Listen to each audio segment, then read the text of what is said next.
শুভ সকাল আমার প্রিয় বন্ধুরা। এসা লাইফস্টাইলে তোমাদের অনেক অনেক স্বাগত, অনেক ভালোবাসা। তোমরা সবাই কেমন আছো? আশা করি যে যেখানে আছো ভালো আছো, সুস্থ আছো। আমরা ভালো আছি। আজকে হচ্ছে শনিবার, আর এখন বাজে 10টা। নতুন দিন, নতুন সকাল। তোমাদের সঙ্গে নতুন একটা ভিডিও শুরু করলাম বন্ধুরা। সকালবেলা মানে আজকে একটু দেরি করে উঠেছি। সজাগ হয়েছে অনেকক্ষণই, কিন্তু শুয়েছিলাম। শুয়ে থেকে তারপরে একটু আগে উঠলাম, গাড়িতে বসলাম। বোন আমার না চুলটা একটু বেঁধে দিল। কারণ কি, কালকে না বিকেল বেলা মা চুল বেঁধে দিয়েছিল। চুলটা একটু ঢিলা ঢিলা হয়ে গেছিল। তো ভাবলাম থাকা রাত্রিবেলা চুলে মানে চুল বাঁধবো না, একবারে বোনকে সকালবেলা বলবো একটু বেঁধে দেবে। তো বোন আবার চুল বেঁধে দিল। ব্রাশ করা হয়ে গেছে, এখনো খাইনি, খাবো। তো ঘরে এসে আগে চশমাটাকে পরে নিলাম, যেটা আমার রোজকার কাজ, যেটা আমাকে করতে হয় আর কি। সকালবেলা এই মানে ফ্রেশ হওয়ার পরে এই চশমা পরি। সারাটা দিন শুধু স্নানের সময় খুলি, আবার রাত্রে ঘুমানোর আগ দিয়ে খুলি। তো এটা আমাকে সারাদিনই পরে থাকতে হয়, যেটা ছাড়া আমি একটুকু চলতে পারি না। তো যাই হোক, এইদিকে হচ্ছে বোন বিছানা গোছাচ্ছে। আর রাস্তায় জল উঠেছিল, জানো বৃষ্টিটা যে কি শুরু করেছে। কালকে এত মুষলধারে বৃষ্টি হলো, ভাবলাম আর বৃষ্টি হবে না। তো এইদিকে দেখছি সকালবেলা আমি উঠলাম, উঠেই দেখছি আকাশটা অন্ধকার অন্ধকার, আর পুরো মেঘ হয়ে এসছে। তো দেখি এখন আবার গুড়ি গুড়ি বৃষ্টি পড়া শুরু হয়ে গেছে। আমাদের দুয়ারের সামনে জলটা চলে গেছে, কিন্তু এখনো রাস্তাতে জল আছে। তো কি করা যাবে বলো? এই মানে বৃষ্টি হলে এই জলের জন্য খুব কষ্ট হয়, অসুবিধেও হয়। তো আজকে হচ্ছে একাদশী, তো দু জায়গায় রান্না বান্না করা হবে। তো সারাদিন সঙ্গে থাকো, আশা করি আজকের ভিডিওটা তোমাদের খুব ভালো লাগবে। বোন এইদিকে দেখো বিছানা গুছিয়ে রাখছে। মশারিটা গোছানো হয়ে গেছে। এখন এই যে বালিশ, তারপরে কোল বালিশ, তারপরে এই যে আমার পায়ের কাছে ছোট ছোট ওগুলো সবকিছু এই যে গুছানো হয়ে গেছে। এখন এই যে চাদর দেখতে পাচ্ছ, এটা দিয়ে মানে ঢেকে রেখে দেবে। আমাদের না এই বেড কভারটা চেঞ্জ করতে হবে। তো কয়েকদিন পরে করবি না, কয়েকদিন পরে করবে, বুঝলে? আর হচ্ছে গুড়ি গুড়ি বৃষ্টি পড়ছে এখনো, বোঝা যাচ্ছে না ক্যামেরাতে, কিন্তু পড়ছে। তো যাই হোক, এই যে এটা দিয়ে ও ঢেকে দিল। তারপরে বেড কভারটা একটু ঝাড়ু দিয়ে একটু ইয়ে করবে, তাহলে একদম টান টান হয়ে যাবে। জলটা একটু কমেছে। কালকে তো পুরো এই দিকটা একদম জলে থই থই ছিল। জলটা কমেছে জন্য একটু হলেও ভালো লাগছে। আর এদিকে আবার ঝিরিঝিরি বৃষ্টি পড়াও শুরু হয়েছে, দেখো। জলে বৃষ্টির ইয়েগুলো পড়ছে, ফোঁটাগুলো দেখো একদম গুড়ি গুড়ি। তো যাই হোক, এরকম বৃষ্টি হলে সেরকম মানে অসুবিধে নেই, এরকমটা হোক। তো যাই হোক, ওয়েদারটা ঠান্ডা ঠান্ডাই আছে। তো বারান্দায় এসে একটু দেখলাম যে জল এখনো আরো কত দূর অব্দি আছে, ওই সাইডটা ভালোই আছে। তো একটু বিকেলে কাজও আছে, জানো তো, একটু বেরোতে হবে। তো সেই জন্যই আর কি সকাল থেকে একটু ভাবতে হয়, কারণ বুঝতে তো পারো জলের মধ্যে গাড়িটা বের করাটা একদমই ঠিক না। তো এই দিকটাও দেখো জল আছে, আর ওই যে দেখতে পাচ্ছ না ওইদিকে জায়গাটা ফাঁকা, কালকে এই জল হইতো ওই জায়গাটাতে যে কত লোকজন পড়ে গেছে জানো তো।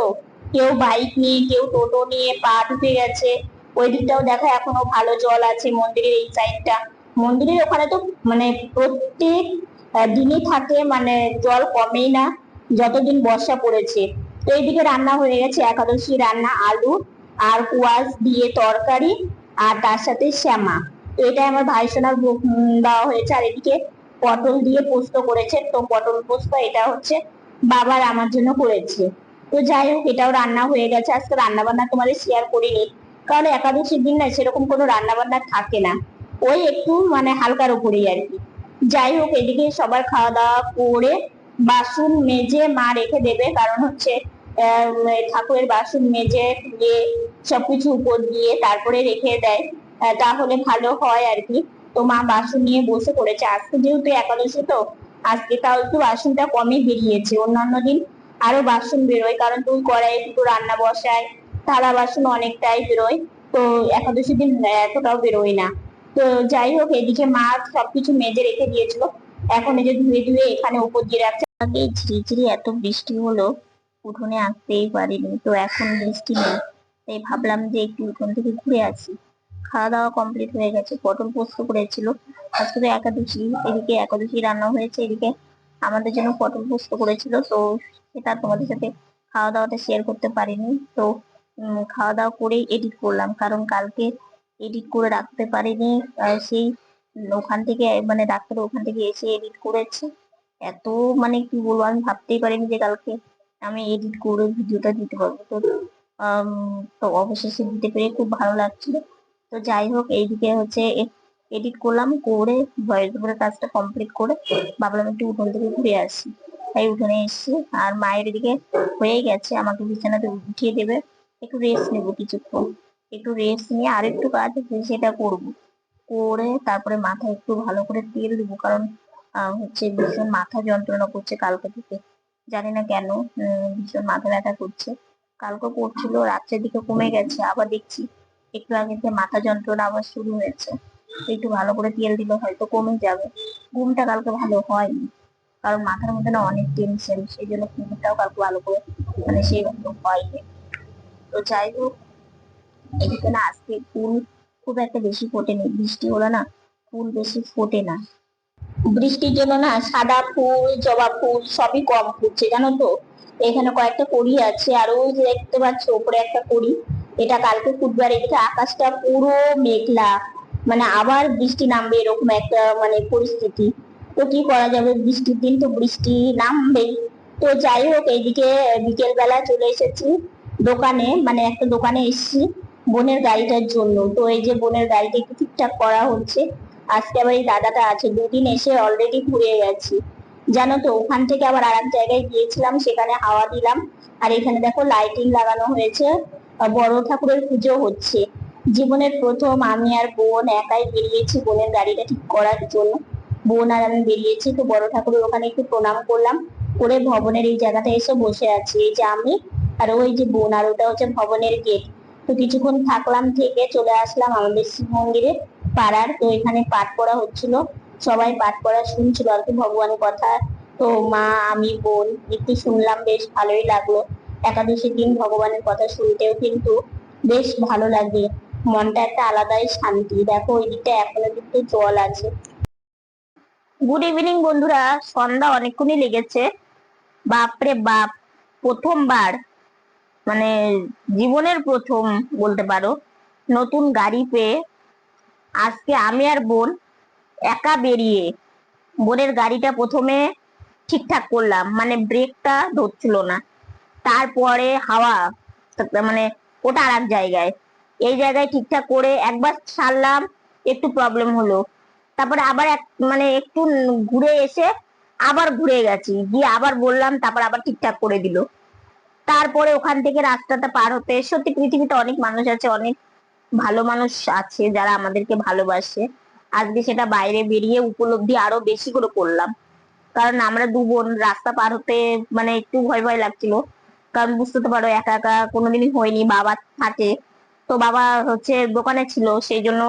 আর বোনের গাড়িটাও না অনেকদিন থেকেই প্রবলেম হচ্ছে। হ্যাঁ, মানে আমরা দুদিন অলরেডি গিয়ে ওই দোকান থেকে ঘুরে এসেছি, মানে যে সারে সে ছিল না, মানে দোকানে আসছিল না। এবার অন্যরা তো করে দিতে পারছে না। তো এবার কি হয়েছে, দুদিন ঘুরে আসার পরে আজকে মানে মাও ভয় পাচ্ছে আমাদেরকে ছাড়তে, এবং সত্যি ভয় পাওয়ারই কথা।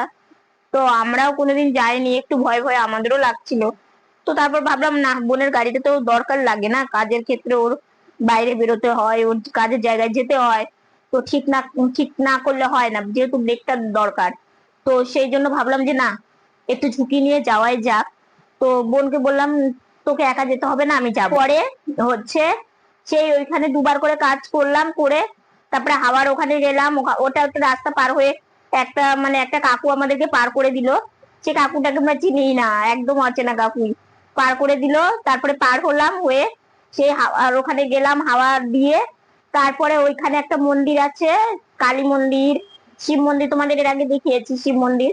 ওইখানে আজকে বড় ঠাকুরের পুজো হচ্ছে। তো সেইখানে একটু দাঁড়ালাম, তোমাদের না সামনে থেকে মানে দেখাতে পারিনি, কারণ কি বলতো, আমি না একজন ভিডিও মানে করি, একজন ব্লগার, কিন্তু তবু না আমার না কেমন জানি ভিতরে একটা লজ্জা লজ্জার ভাবটা আছেই। ওখানে অনেক দাদারা দাঁড়িয়েছিল, কাকুরা দাঁড়িয়েছিল, তো বা মানে ক্যামেরা অন করে যে ভিডিও করব, সেটা একটু ভিতরে কেমন কেমন যেন লাগছিল। তারপর ওখানে একটু প্রণাম করলাম, করে হচ্ছে যেখানে মানে হাওয়া দেয় সেখানে টাকা দিতে হলো। তারপরে ওইখানে পুজো হলো, তো ওখানেও ভগবানের বেশি কিছু পারিনি, তো যতটুকুনি আমার সামর্থ্য ছিল ততটুকুনি মানে ইয়ে করলাম। দিয়ে তারপরে আমরা ওখানে আবার দাদারা এত ভালো, একটা দাদা বলছে ওদেরকে একটু রাস্তাটা পার করে দেবে। তো টোটো দাঁড় করিয়ে তারপরে একটা দাদা আমাদেরকে দু বোনকেই রাস্তা পার করে দিল। তখন মনে হলো যে সত্যি পৃথিবীতে অনেক মানুষ আছে যারা আমাদেরকে এতটা ভালোবাসে এবং আমাদের মানে আমাদের জন্য এতটা ভাববে তারা। তো যাই হোক, খুব ভালো লাগলো যে রাস্তাটা পার করে দিল। তারপরে আমরা ভবনের ওখানে একটু দাঁড়ালাম, তোমাদের সাথে শেয়ার করেছিলাম। ভবনের ওখানে দাঁড়িয়ে তারপরে বাড়িতে আসলাম। এসে ওই আমাদের শিব মন্দিরে পাঠ করা হয়, ওইখানে একটু কিছুক্ষণ বসলাম, ভগবানের কথা একটু শুনলাম। শুনে তারপরে বাড়িতে এসছি। এসে তারপরে সন্ধ্যাবাতি দেওয়া, পুজো টুজো দেওয়া, ভাইচোনাকে শয়ন দেওয়া, সন্ধ্যাবেলা টিফিনও হয়ে গেছে। আজকে মা নিজে হাতে সন্দেশ বানিয়েছিল, তো সেই সন্দেশ দিয়ে ভাইচোনার সন্ধ্যাবেলার ভোগটা দিল, সেই প্রসাদটা এখন পেলাম। তো সেগুলো না কিচ্ছু তোমাদের সাথে শেয়ার করতে পারিনি, আসলে কি দেরি হয়ে গেছে তো খাওয়া দাওয়া করতে, তো কয়েকদিন থেকে ইচ্ছে হচ্ছে লাইভে যায়নি। তো আজকে ইচ্ছা আছে একটু যাওয়ার, দেখি দেখা যাক। তো আজকের ভিডিওটা রাত অব্দি নিয়ে যাব না, কারণ রাত্রে সেরকম কোনো কাজই থাকে না যে তোমাদের সাথে শেয়ার করব। আজকের ভিডিওটা এতটুকুনি। ভিডিওটা ভালো লাগলে লাইক কমেন্ট শেয়ার করো। আমার ভিডিওটি যদি নতুন দেখে থাকো সাবস্ক্রাইব করে পাশে থাকা বেল বাটনটা অল করে দিও। বন্ধুরা তোমরা ভালো থেকো, সুস্থ থেকো, সাবধানে থেকো। দেখা হচ্ছে নতুন একটা ভিডিওর সঙ্গে। আজকের মতো গুড নাইট। আর হ্যাঁ, তোমরা সবাই একটু ভালোবেসো, পাশে থেকো, এইটুকুনি শুধু।